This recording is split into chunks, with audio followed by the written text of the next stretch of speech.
After my husband's funeral, I went to my sister's son's first birthday party, and she announced, "My son, I's your husband's child. So as inheritance, I'll take half of your $800,000 house." She even showed me his will. I said, "Oh, I see," and tried to hold back my laughter. Because my name is Bridget, and at 34 years old, I never expected to be a widow. 3 months ago, I lost Adam, my husband of 11 years, to a sudden aneurysm. Just days after his funeral, I dragged myself to my nephew Lucas's first birthday party where my sister Cassandra dropped a bomb. She announced that Lucas was actually Adam's son, showing everyone while claiming half of my $800,000 house. What she did not know was why I could barely hold back my laughter. If you are watching this from somewhere where family drama hits close to home, take a moment to like and subscribe. Trust me, you will want to hear how I handled what came next. Adam and I met 12 years ago at a charity auction benefiting children with cancer. I was volunteering helping organize the silent auction items when he outbid everyone else for a painting I'd been admiring all night. It was a watercolor of the Boston skyline, at sunset vibrant oranges and purples, bleeding into the harbor. After winning, he walked straight over to me and handed it over. "I noticed you looking at this all night," he said, with a smile that made his blue eyes crinkle at the corners. "I think it belongs with you." That was Adam, thoughtful, observant, and generous to a fault. I fell hard and fast. We went on our first date the next evening, and it felt like we had known each other our entire lives. He was a corporate attorney, brilliant but humble, the kind of man who remembered the names of waitstaff and asked genuine questions about their lives. 8 months after we met, he proposed on the harbor with the actual skyline mirroring the painting that brought us together. We bought our Victorian home in Beacon Hill shortly after our first anniversary. It was a stretch financially at $800,000, but Adam had just made partner at his firm, and I was building a solid reputation as an interior designer. The house needed work, but had good bones, high ceilings, and a small garden out back where I envisioned future children playing. Those children never came. Not for lack of trying. For years we charted and planned and hoped. Then came the doctors, the tests, the procedures. 4 rounds of IVF that drained our savings and our spirits. I still remember the last failed attempt. The quiet drive home from the clinic. Adam reaching across the console to hold my hand, neither of us speaking, because we both knew. That was the end of that road. We can still have a beautiful life. Adam said that night as we sat on our porch swing. "You and me. That is enough." And he meant it. We slowly rebuilt our dreams. We traveled. We poured ourselves into our careers. We renovated the house room by room until it was the showcase home I had always imagined. Adam supported my business when I decided to launch my own interior design firm. Our life was full of different than what we had first planned. My younger sister Cassandra was always in the periphery of our happiness. For years younger than me at 30, she had always been the wild child of the family. While I was studying design and building a business, she was bouncing between jobs and relationships. Our parents constantly worried about her, which translated to them making excuses for her behavior and bailing her out of financial troubles repeatedly. Cassandra and I had a complicated relationship from childhood. She was undeniably beautiful, with the kind of effortless charm that drew people to her. But there was always an undercurrent of competition from her side. If I achieved something, she needed to one-up me. When I started dating Adam, she suddenly became interested in law students. When we bought our house, she complained for months about her apartment fishing for our parents to help her upgrade. It was exhausting, but Adam encouraged me to maintain the relationship. "She is your only sister," he would remind me. "Family is important." 2 years ago, Cassandra started dating Tyler, a bartender she met while out with friends. He was handsome in a rugged way with tattoos covering his arms and a motorcycle that our parents disapproved of. Their relationship seemed volatile from the outside, with dramatic breakups and passionate reconciliations.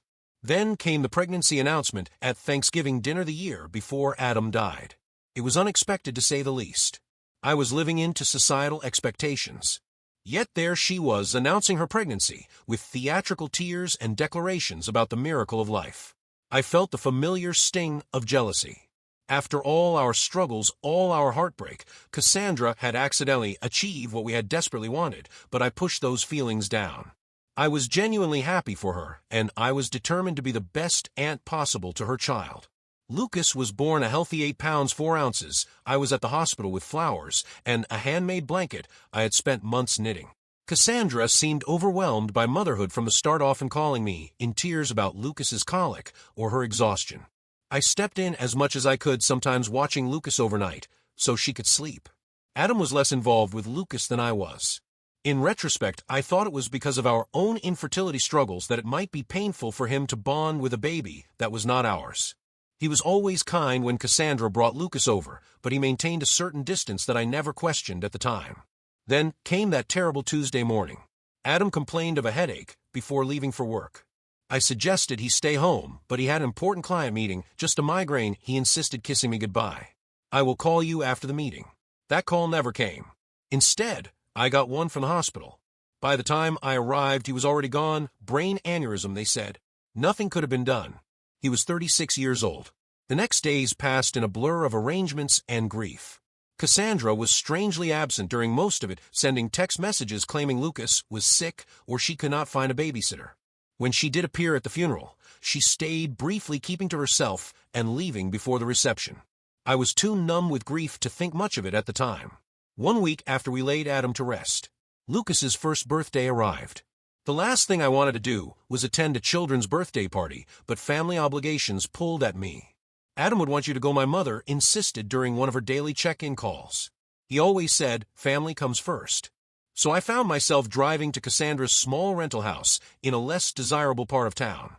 A wrapped gift on the passenger seat and dark circles under my eyes that no amount of concealer could hide. I had barely slept since Adam died, spending nights staring at his empty side of the bed, reaching for a warmth that was no longer there. I parked behind a line of cars and took several deep breaths before grabbing the gift and heading inside. No one should have to fake happiness so soon after losing their husband, I thought, but I plastered on a smile and knocked on the door. Cassandra's friend Jenna opened at her eyes, widening slightly at the sight of me. "Oh, Bridget, you made it," she said, her voice oddly strained. She glanced over her shoulder before stepping aside. "Come in. Everyone is in the backyard." The small house was decorated with blue balloons and streamers. A banner reading "Happy First Birthday." Lucas stretched across the living room wall. I noticed a group of people I did not recognize clustered in the kitchen, whispering. They fell silent as I passed, their eyes following me. In the backyard, more guests stood in small groups, plastic cups in hand. I spotted my parents sitting awkwardly at a picnic table, looking uncomfortable. My father stood when he saw me, relief washing over his face. "Bridget," he said, embracing me. "We were not sure you would come." "Of course I came," I replied, setting the gift on the designated table. "Where is the birthday boy?" "With Cassandra," my mother said, not quite meeting my eyes. "They should be out soon for the cake." I mingled awkwardly, accepting condolences and deflecting questions about how I was holding up. Everyone seemed on edge, conversations stopping abruptly when I approached. I chalked it up to people not knowing how to act around a newly minted widow. After 30 uncomfortable minutes, Cassandra emerged from a house, carrying Lucas on her hip. She was wearing a new dress I had never seen before, her hair freshly highlighted. Lucas looked adorable in a little button-up shirt and bow tie, his chubby legs kicking with excitement at all the attention. Cassandra barely acknowledged me as she placed Lucas in his high chair. She seemed energized, almost giddy, moving around the yard with an unusual confidence. The guest experienced a spoon against her cup, calling for everyone's attention. "Thank you all for coming to celebrate Lucas's special day," she began, her voice carrying across the yard. "This past year has been full of surprises and challenges, as many of you know." The guests exchanged glances. My mother suddenly became very interested in her shoes. "I have been keeping a secret." Cassandra continued, placing a hand on Lucas's head. "One that I can no longer hide, especially after recent events." A chill ran down my spine. Something was very wrong. "Lucas is not Tyler's son," she announced, her eyes finding mine across the yard. "He is Adam's." The world seemed to stop. I heard gasps around me, felt my father stiffen beside me, but was all background noise to the rushing in my ears. "Bridget's husband and I had a brief affair 2 years ago." Cassandra continued, her voice steady and rehearsed. "It was a mistake, a moment of weakness for both of us. We never meant to hurt anyone, but these things happen." I stood frozen, unable to process what I was hearing. My sister was claiming she had slept with my husband, that her son, the nephew I had lovingly cared for, was actually Adam's child. It was so absurd that I almost laughed out loud. Cassandra was not finished. She reached into her purse and pulled out a folded document. Adam knew the truth about Lucas. Before he died, he updated his will. She held up the paper. He wanted his son to be provided for. This will states that half of the house Adam and Bridget own should go to Lucas as his biological child. Every eye in the yard turned to me. I could see the pity, the morbid curiosity, the discomfort. My parents looked strict and my father half standing, as if unsure whether to intervene. And then, to everyone's surprise, including my own, I felt a smile tugging at my lips. Not a happy smile, but the kind that comes when something is so outrageously false that it becomes almost comical. I pressed my lips together, trying to contain the inappropriate laughter bubbling up inside me. "Oh, I see," I said finally, my voice calm and even. I took a sip of water to buy time to push down the urge to laugh in my sister's face. "May I see this, will Cassandra?" Her confident expression faltered slightly. She clearly had not expected this reaction. Slowly, she walked over and handed me the document, a typed page with what appeared to be Adam's signature at the bottom. I scanned it quickly, noting inconsistencies immediately. The formal language was all wrong, nothing like the legal documents I'd seen Adam bring home. And the signature, while similar to Adam's, was clearly forged. The connecting stroke between the A and D was wrong, the final flourish too pronounced. I carefully folded the paper and handed it back to her. "Thank you for sharing this with me. I think I need to go now." "That is it?" Cassandra asked, confusion evident in her voice. "You are not going to say anything else?" "Not right now," I replied, calmly gathering my purse. "This is Lucas's day. We can discuss this privately later." I said goodbye to my shell-shocked parents, promising to call them soon. As I walked to my car, I could hear the murmurs behind me, the party atmosphere completely shattered. Once inside my car, safely out of view, I finally let out the laugh that had been threatening to escape. It started small, then grew until tears were streaming down my face. Not tears of joy, but a mix of grief, anger, and incredulous disbelief at my sister's audacity. Because there was something Cassandra did not know, something Adam and I had never shared with anyone.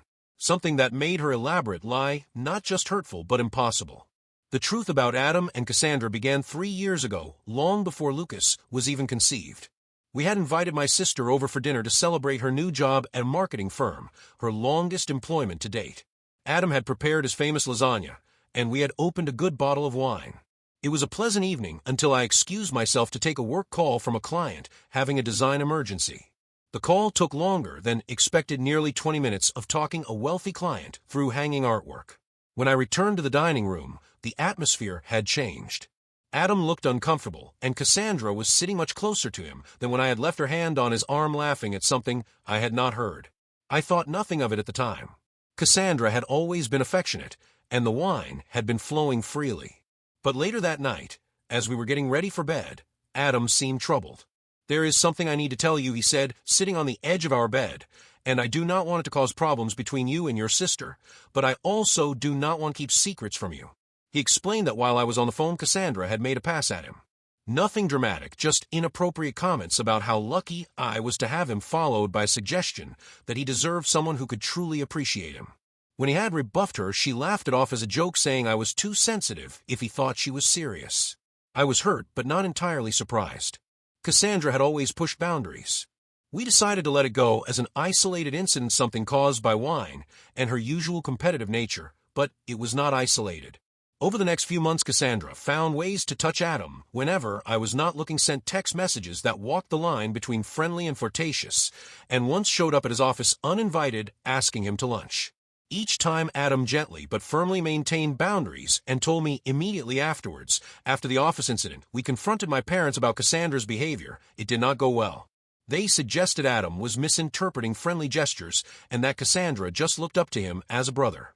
My mother even suggested, with good intentions but terrible judgment, that perhaps Adam was feeling flattered by the attention and exaggerating the situation. That night, Adam and I made a decision. We would create distance from Cassandra without causing a family rift. We declined invitations that included her, made sure we were never alone with her, and Adam blocked her number on his phone after she sent a particularly suggestive late-night message. Then came the medical issue that changed everything. Adam had been experiencing pain for weeks before finally seeing a urologist. The diagnosis was a varicocele, an enlargement of within the scrotum requiring surgery. The procedure went well, but there was a complication. The doctor recommended a vasectomy during the same surgery due to the extensive nature of the varicocele and potential for recurrence. It was a difficult decision, especially given our past fertility struggles, but we agree it was the right choice for Adam's health. The vasectomy was performed 2 years before Lucas was conceived. We kept this medical information private, even our parents did not know. After years of invasive questions about our childless status, we had learned to protect our privacy around reproductive issues. The only people who knew were Adam, myself, and Adam's doctors. After the surgery, as Adam was recovering, he made a prediction that seemed paranoid at the time. "Cassandra is not done," he said, sitting in our garden with an ice pack discreetly positioned. "I have a feeling she might try something more drastic one day." I laughed it off, but Adam was serious. The next week, he scheduled an appointment with our family attorney, James Wilson. I went with him listening, as Adam detailed Cassandra's behavior and his recent medical procedure. James recommended documenting everything: the unwanted advances, the medical records confirming the vasectomy, even text messages and emails from Cassandra. You never know what might become relevant. James advised better to have documentation and never need it than wish you had it later. We followed his advice, creating a file of everything related to the situation. Adam also updated his will properly through official channels, making sure everything would come to me in the event of his death. James kept copies of all documents, and we placed the originals in a safety deposit box at our bank. Just in case, Adam had said when we locked the box, though I planned to be around to deal with any of Cassandra's drama for at least another 50 years. The morning after Lucas's birthday party, I drove straight to the bank. The manager, who had known Adam and me for years, expressed condolences as he led me to the vault. I sat alone in the small viewing room and opened the box Adam and I had filled with what he jokingly called our disaster preparation kit. Inside was exactly what I needed. Adam's legitimate will, notarized and properly executed, leaving everything to me. Medical records detailing his vasectomy 2 years before Lucas's conception, making it biologically impossible for him to be the father. A journal Adam had kept documenting every inappropriate interaction with Cassandra, including dates, times, and exact quotes, printed copies of text messages she had sent him. A letter from our attorney confirming that he had witnessed Adam's legitimate will and was available to verify its authenticity. And at the bottom of the box, a sealed envelope with my name written in Adam's familiar handwriting. With trembling fingers, I opened it and began to read. "My dearest Bridget, if you are reading this, something has happened to me, and you have needed to access these documents.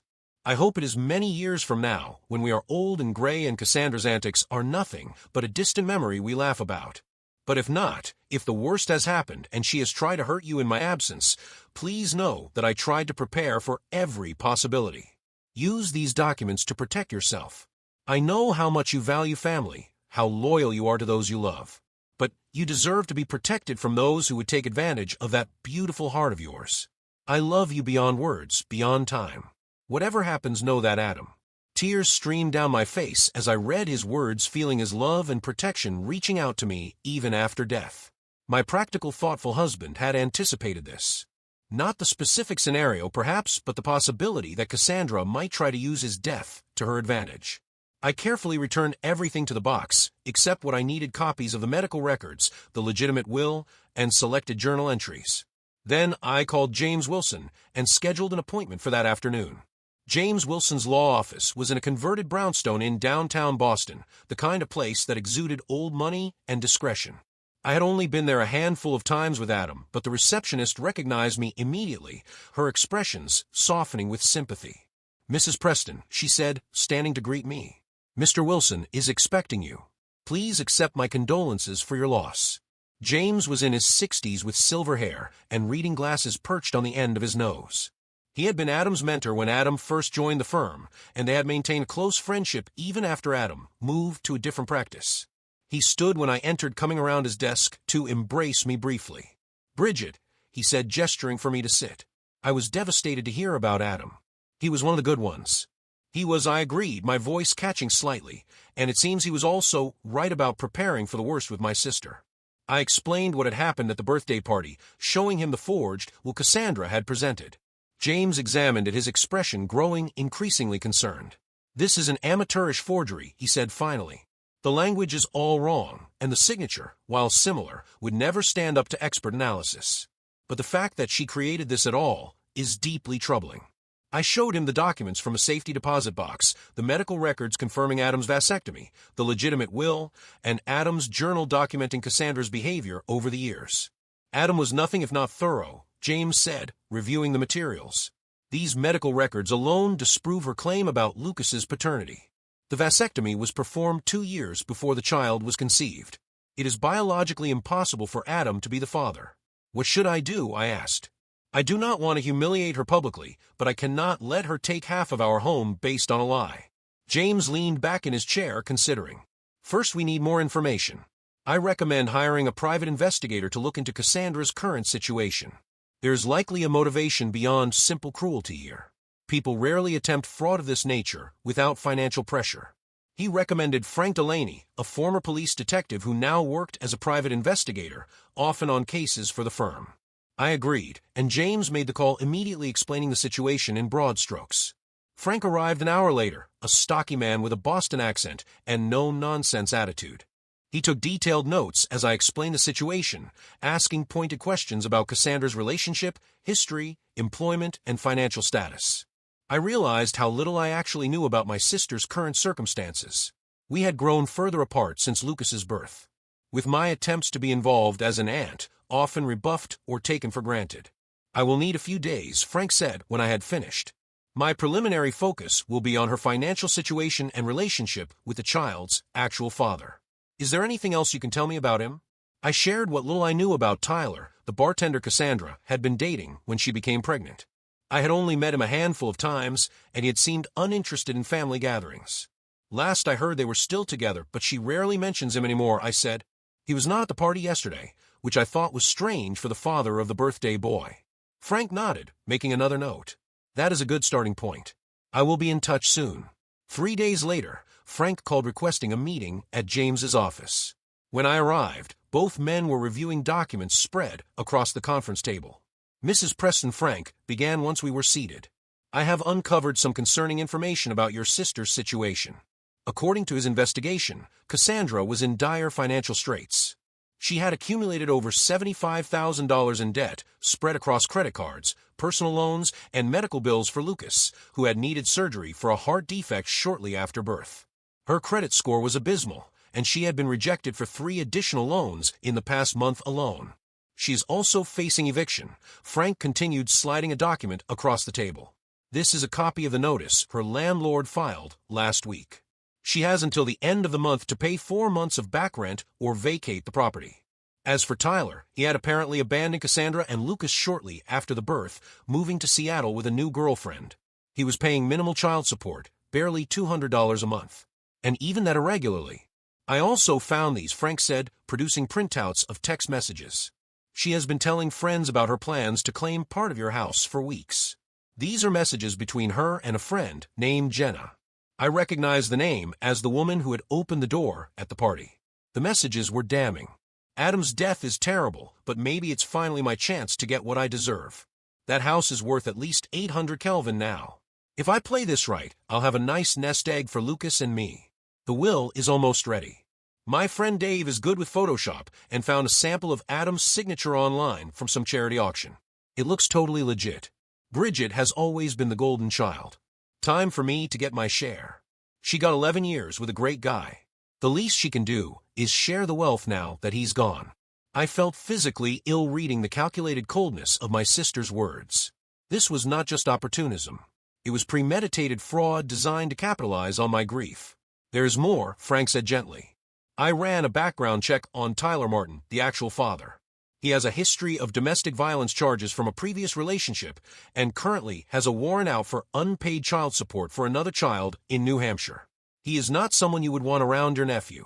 I sat in stunned silence trying to process everything. My sister was not just desperate. She was willing to destroy Adam's reputation and our marriage to solve her financial problems, and her choice in partners had put Lucas in a potentially dangerous situation. What do I do with all this? I asked, looking between James and Frank. I cannot just expose all of this publicly. Lucas is innocent in all of this. He is still my nephew. James removed his glasses, rubbing the bridge of his nose. You have several options, Bridget. We could file charges against Cassandra for attempted fraud and forgery that would likely result in criminal penalties for her, possibly even jail time given the amount of money involved. Or, he continued, seeing my distress, we could handle this privately. confront her with the evidence, require her to retract her claims, and potentially work out an arrangement that protects both you and the child. I left the meeting with a heavy heart and a folder full of evidence. That evening I called my therapist, Dr. Laurel Chun, whom I had been seeing since Adam's death, and scheduled an emergency session. In her calm, plant-filled office, I unloaded the entire situation. "I am so angry, I can barely see straight," I admitted. "But Lucas is just a baby. None of this is his fault.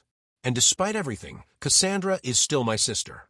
Dr. Chun listened attentively, asking occasional questions about my relationship with Cassandra throughout our lives.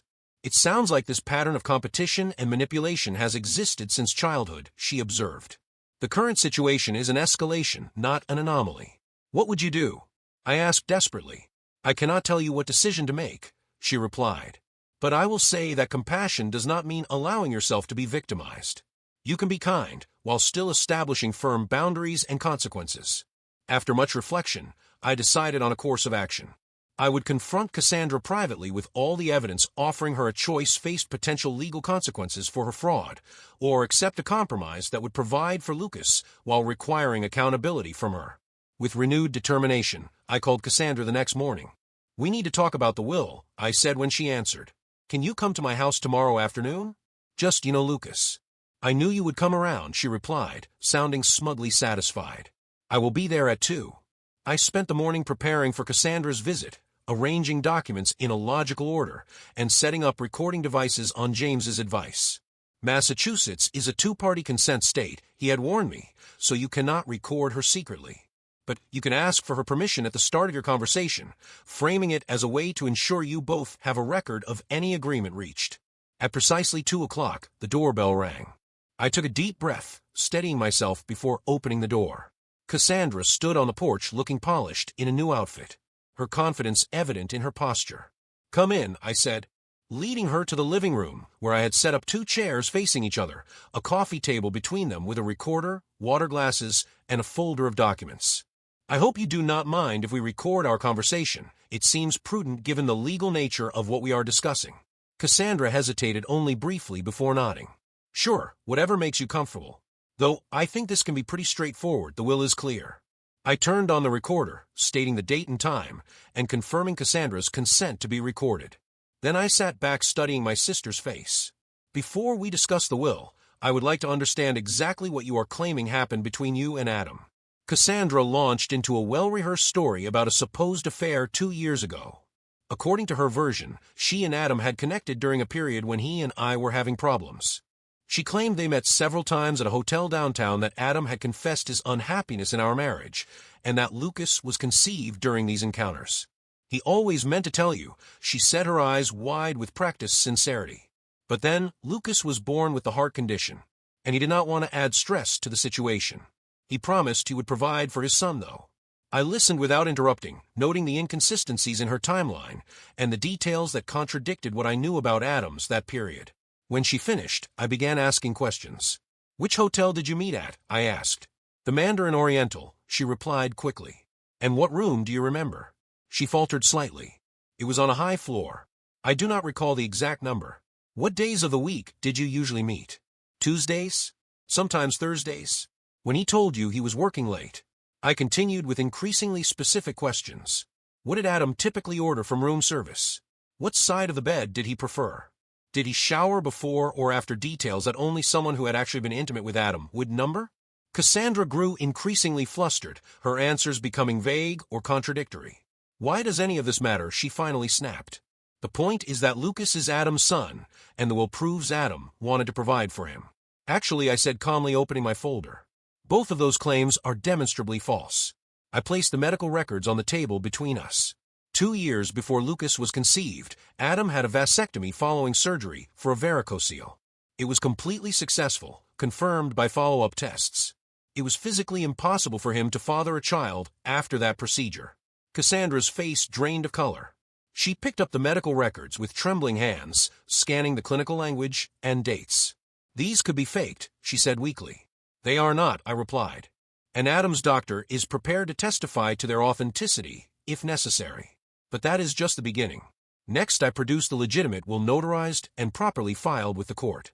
"This is Adam's actual will," prepared by James Wilson and witnessed by 2 partners at his firm. As you can see, it leaves everything to me with no mention of Lucas. Cassandra's confidence was visibly crumbling, but she attempted to rally. He must have changed it after this was drawn up. The will I have is more recent. The will you have, I said evenly, is a forgery. A poor one, I might add. James has already identified multiple legal inconsistencies in language, and the signature is clearly fake. Creating a fraudulent will is a felony in Massachusetts, punishable by up to 5 years in prison.